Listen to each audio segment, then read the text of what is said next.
Just to give an example of Argentina. So if you look from the economic circles, Argentina is sort of laughed at. It's sort of a basket case. Nobody takes it seriously. But nobody knows that in the early 1900s, Argentina was the 5th largest economy in the world. And at that time, at the rate it was going, people said it could be more successful than the US. But what went wrong? After the 1950s, they followed this thing called import substitution, trying to be self-sufficient. They wanted to put high import barriers and try to produce everything within themselves. So what this resulted was that most of the industries that were exporting tried to focus more on the domestic market and lost competitiveness globally.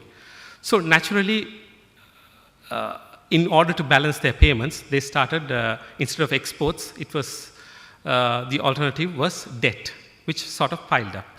And with a non-competitive industrial base, they had to, the exports came down drastically. So here again, a very successful economy that was at the very top has defaulted 9 times. Argentina has defaulted 9 times. Sri Lanka, this is our first.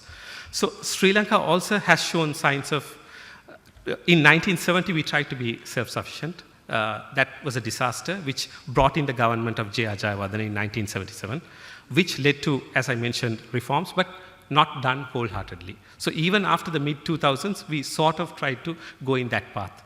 As I mentioned, that's why the non-tradable sector of the GDP has increased drastically.